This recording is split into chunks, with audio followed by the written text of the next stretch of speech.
여러분 축복합니다. 할렐루야. 예. 오늘 오지 못한 우리 부모님들도 축복합니다. 여러분들에게 하나님의 은혜와 평강이 있기를 기원합니다. 사람들에게는 분노 수식어가 있어요. 이런 거죠. 아, 그 사람은 혈기가 많은 것 같아. 성질이 굉장히 급해. 또 아무개 씨는 참 성격이 차분하고 조용하고 사람이 진실된 것 같아. 아무개 씨는 변덕이 심해. 변덕쟁이가. 아무개 씨는 사람이 참 인내심이 크고 부지런한 것 같아. 아무개 씨는 굉장히 게을러. 그래가지고 세상을 살 수 있겠어? 이런 수식어가 붙기도 하죠. 아무개 씨는 스마일 타입이야. 항상 웃고 밝고 인사성이 밝은 것 같아. 근데 어떤 사람, 그 사람은 다크 타입이야. 늘 어두운 것 같아. 마음의 경풀이 없는가 봐. 이렇게 도와지기도 하죠. 근데 아주 놀라운 수식어가 붙는 사람이 있어요. 그게 아브라함이라고 해요. 아브라함은 그냥 아브라함이 아니죠. 그에게 어떤 수식어가 붙는지 아십니까? 우리가 어느 정도 아실 거예요. 아브라함은 복의 사람 이렇게 붙습니다. 그리고 열국의 아버지, 또 믿음의 조상, 또 하나님의 친구 이렇게 붙습니다. 놀라운 호칭이 아니겠습니까? 근데 하나님이 아브라함에게 오셔서 오늘 아브라함을 부르시는 것을 볼 수가 있어요. 하나님을 그가 부를 수 있는 조건이 뭐겠습니까?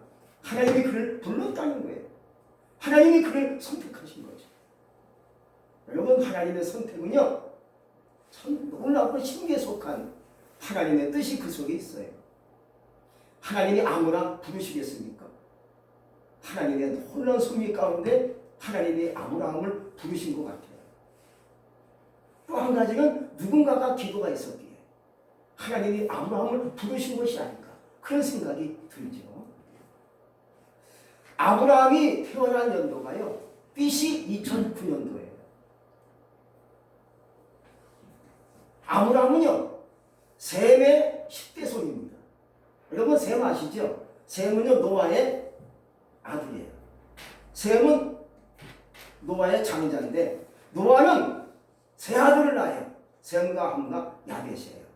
그게 장손이 셈이죠. 노아는 950년을 살다가 갑니다. 간 연도가 2006년도예요. BC 기원전을 얘기하는 거지. 셈은 몇 년 동안 살다가 갔습니까? 600년을 삽니다. 어마어마하죠. 따라서 셈이 450세 되었을 때 아브라함이 태어납니다. 그때가 아브라함 나이가 영생에서 2009년도에 태어난 거예요. BC. 그렇다면 여러분, 셈이 노아로부터 아버지로부터 무엇을 배웠겠습니까? 하나님께 예배하는 신앙, 또 하나님께 기도하는 신앙을 배웠을 거예요. 그리고 평생을 살면서 셈이 뭐 했겠습니까? 하나님께 늘 제사 드리고 하나님께 기도했을 줄로 믿습니다. 그럼 어떤 기도를 했을까요? 여러분, 기도하실 때 누구를 위해서 기도하시나요? 우리 자식, 우리 후손을 위해서 기도하지 않겠습니까? 우리 아무개 후손, 아무개 아들 잘 되게 해주세요. 형통을 주세요라고 기도하시겠죠? 셈도 그렇게 기도했으리라 생각되어집니다. 하나님 아버지, 아들이 태어났어요. 또 아들이 태어났어요. 후손이 태어났어요. 하나님 그 자손, 그 후손 잘 되게 해주세요. 하나님께 쓰임받게 해주세요. 복 있는 사람이 되게 해주세요라고 하나님께 기도했으리라 믿습니다. 그러면서 2대 3대 내려오면서 8대째 나오기 나오고요. 9대째 아브라함의 아버지 데라가 나와요. 계속 기도하실 거예요. 셈이 계속 살고 있는 거니까. 근데 데라가요, 벽길로 갑니다. 여호수아 24장 2절에 보면 아브라함의 아버지 데라가 강 저편에 거하면서 다른 신을 섬겼더라 하고 얘기합니다. 하나님 하나님을 믿는 족보, 하나님을 믿는 그러한 그 가문인데 어찌 데라가 다른 신을 섬길 수 있겠습니까? 하나님이 굉장히 가슴이 아팠을 것 같아요. 셈도 아니 이 데라가 다른 신을 섬겨? 이럴 수 없지. 내가 기도했는데 근데 다른 신을 섬기고 우상을 만드는 직업을 갖게 된 것 같아요. 참 제가 봤을 때 우라통 터지고 화가 났을 거예요. 이게 말이 되냐? 우리 가문이 하나님을 믿는 가문인데 내 데라는 말 안 들어요. 자꾸 그 길로 가는 거죠. 그러면서 아브라함이 2009년도에 태어나요. 그러면 셈이 기도했을까요? 안 했을까요? 기도했겠지요. 하나님, 아브라함이 태어났어요. 이 아들 하나님 붙잡아주세요. 이 후손을 하나님이 축복하소서. 하나님께서 일 맡겨달라고 하나님께 기도했을 줄로 믿습니다. 어쩌면 하나님이 아브라함을 선택하셨어요. 누군가가 기도가 있었기에 그 누군가가 셈이 될 수가 있고 친척이 될 수가 있고 그랬었겠죠. 우리 교회 전도 사탕을 제공하시는 분이 있어요. 한번 얼마 전에 우리 교회 한 분 오셨었지요. 박정조 집사님이라고. 그분이 제가 한 2년 전에 전도하다가 우리 지역에서 뻥튀기 하는 그 직업을 갖고 뻥튀기 과자를 이렇게 튀기면서 장사하는 분이신데 만났어요. 목사님이세요? 예, 그래요. 전도 열심히 하시네. 전도해 주세요. 제가 사탕 갖고 전도하는 걸 아시고 제가 이제부터 사탕을 제공하겠습니다. 박스로 사탕을 계속 제공하시는 거예요. 근데 그분이 예수 믿으시나 봐요. 예, 저는 예수 믿은 지 10년밖에 안 돼요. 나이가 한 75살 이상 되신 것 같아요. 제가 전에는요 아주 철저한 불교 신자였어요. 저희 부부가. 근데 어찌 예수 믿게 되셨어요? 물어보니까 우리 누님이 권사님이신데 그렇게 기도를 했다는 거예요. 자신을 위해서. 누님이 자꾸 전도하고 기도해 주신가 결국 자기가 불교를 던져버리고 예수 믿게 되었다고 얘기를 합니다. 그 누군가가 권사님이었어요. 여러분 이 자리에 오신 거 그냥 왔겠습니까? 누군가가 기도하신 줄로 믿습니다. 우리 부모님이 기도했던, 친척이 기도했던, 동생이 기도했던, 우리 자식이 기도했던 누군가가 기도 있었기에 이 자리에 하나님 불러서 하나님 앞에 오신 줄로 믿습니다. 신수희 권사님이라는 분이 있어요. 제 어머니가 되십니다. 저는 어머님을 생각할 때마다 가슴이 이렇게 울컥해져요. 기도를 많이 하셔서 그런 것 같아요.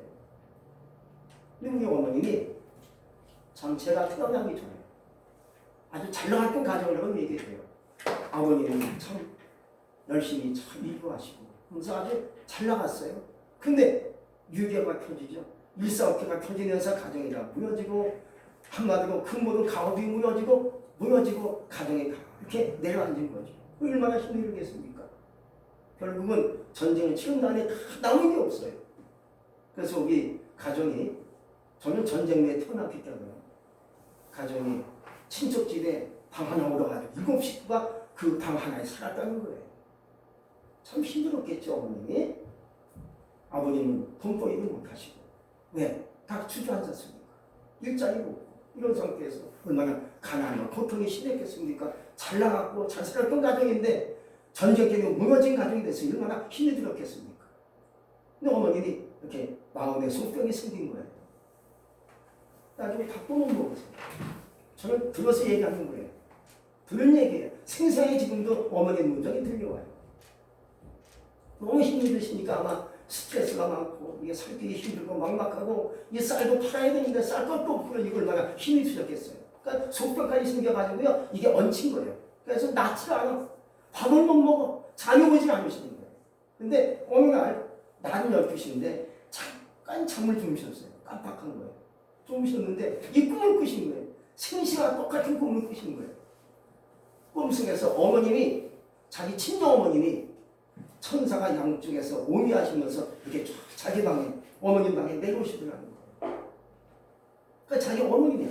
그 친정 어머님이 예수 잘 믿는 어머님이시는데 예수 믿으시라고 하늘나라 가신 분이라고 지금 듣고 있어요. 그러니까 우리 외할머니가 되시는 거죠. 그래서 하시는 말씀이 얘야 빨리 교회가라. 이럴 뺀 재산 다시 찾아줄 거야 라고 얘기하십니다. 깨보니까 꿈이야. 식은땀이 쫙 흐르고 몸이 싹 나시더라고요. 몸이 깨끗이 났죠. 그 길로 그냥 교회가 나가신 거죠. 교회 나가신 거예요. 애들 데리고 교회 나가신 거예요. 근데 제가 이제 그 후에 태어났는데 제가 또 어린 나이에 이 목이 좁아지는 병에 걸렸어요. 저는 몰라요. 어릴 적에 말씀을 들어서 제가 알고 있는 거죠. 죽으셨으니까 우리 어머님이 교회에서 기도 잘하시는 권사님을 모셔온 거예요. 기도 좀 해라. 그분이 권사님 이름이 광기근 권사님이세요. 제가 기억하고 있어요. 권사님 오셔가지고 절에서 기도를 했대요. 왜? 목이 좁아지고 삭삭거리니까. 숨이 잘 안 넘어가. 숨이 내쉬지 못하고. 근데 기도 한 방에 깨끗이 낫다는 거예요. 그 누군가가 기도가 있었기에 우리 가족 다시 우리 어머니 선택하시고 우리를 부르시고 여기까지 오게 될 줄로 믿습니다.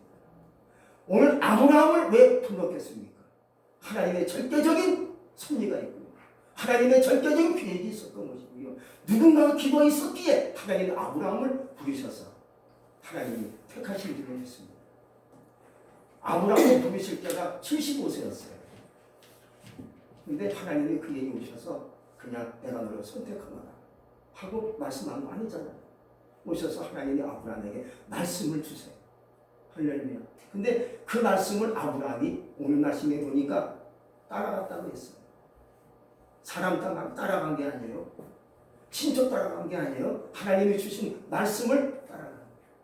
그 말씀이 오늘 중요하게 몇 가지가 있습니다. 첫째는요. 떠나야 할 곳과 가야 할 곳을 말씀해요. 너는 너희 아버지의 집을 떠나라.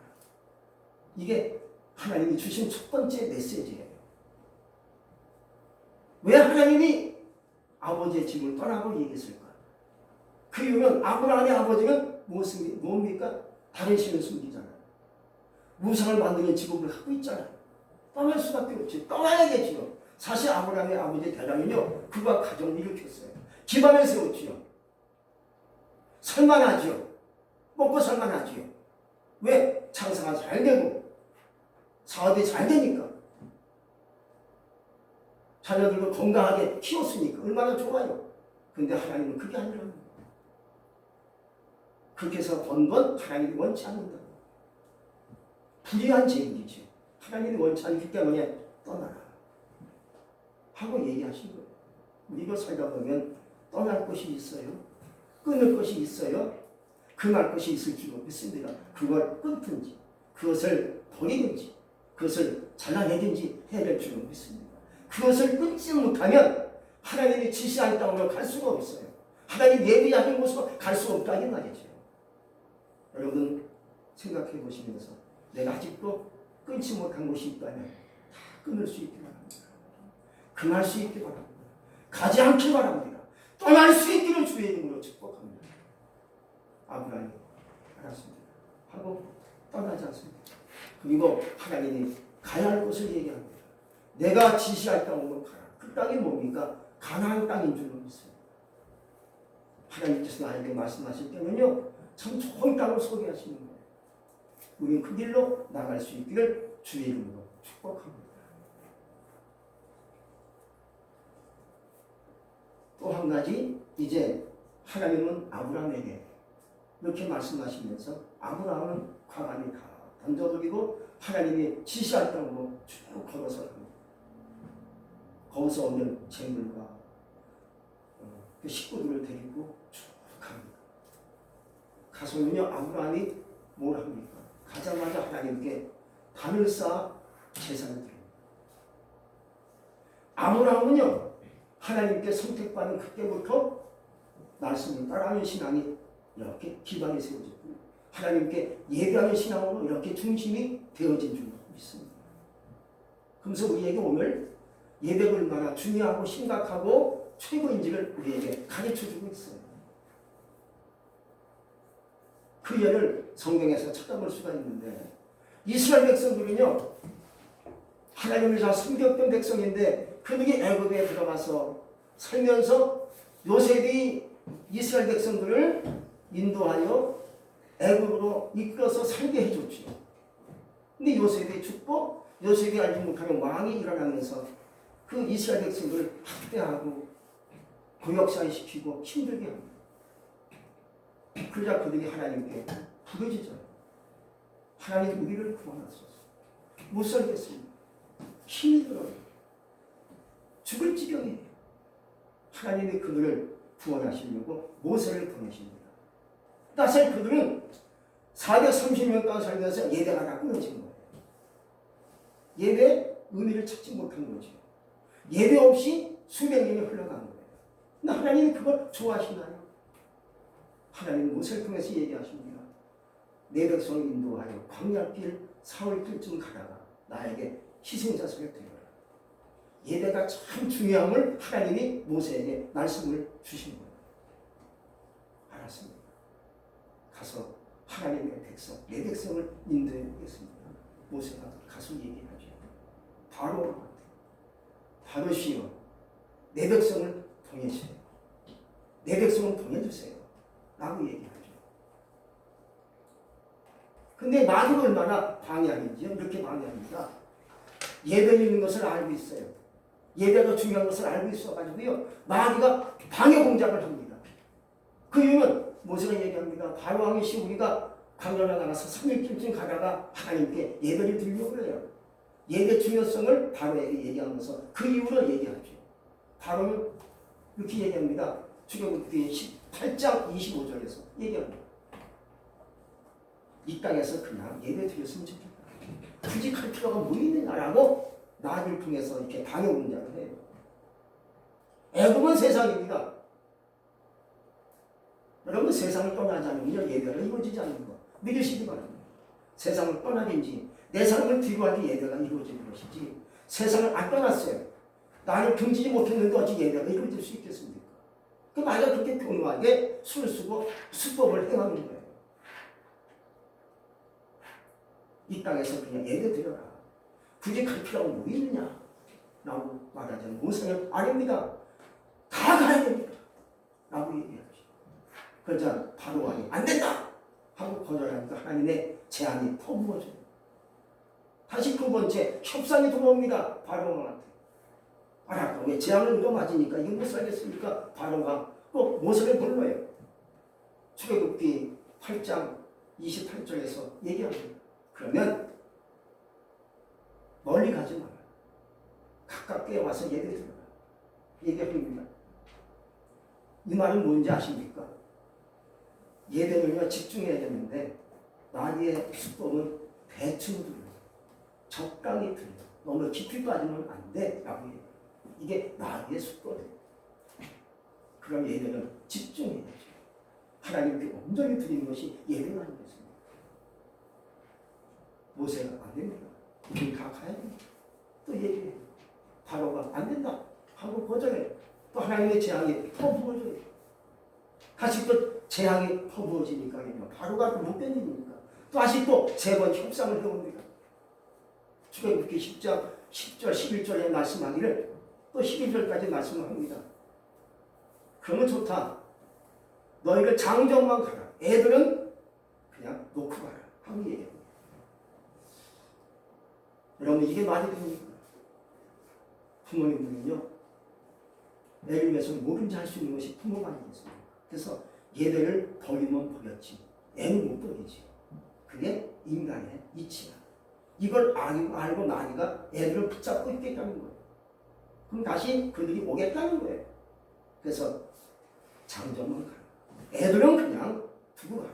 하고 그렇게 교묘하게 예배를 방해하는 공작을 마귀가 꾸미고 있는 거죠. 그게 모세가 얘기하면 아닙니다. 우리 다 가야 됩니다. 다 보내주세요. 우리 가서 하나님께 예배를 드려야 됩니다. 라고 얘기하죠. 바로가 안 된다. 다시 하나님의 재앙이 막 퍼부어지죠. 다시 네 번째 바로가 협상을 해요. 그럼 더 좋다. 강하게 양과 소는 두고 가라. 하고 얘기해요. 우리 같으면 알았어. 우리만 가면 되지. 하고 말할 수 있지만 그게 아니라는 거예요. 여러분 양과 소가 없으면 제사가 이루어지지 않아요. 하나님께 제사 드릴 때는 반드시 양이든 소를 잡아야 하나님께 드려야만이 그 제사가 하나님께 올라갈 수 있거든. 나귀가 좋아하는 예배가 있어요. 세 가지예요. 첫째는 피가 없는 예배를 나귀가 좋아합니다. 빨래를 짜면 뭐가 나가면 물이 나오지. 성경을 짜면 피가 나온다. 상징적인 얘기입니다. 구약을 짜면 짐승의 피가 나오고 신약을 짜면 예수님의 피가 흘러나와요.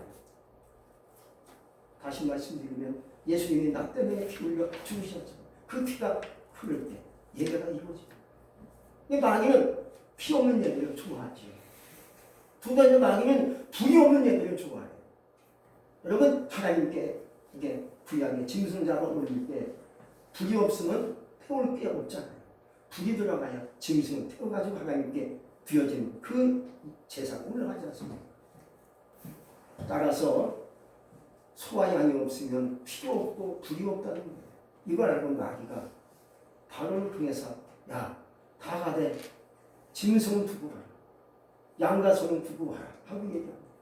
또 세 번째, 마귀는 헌금이 없는 예배를 좋아해요. 구약의 헌금은 동물이죠. 동물이죠.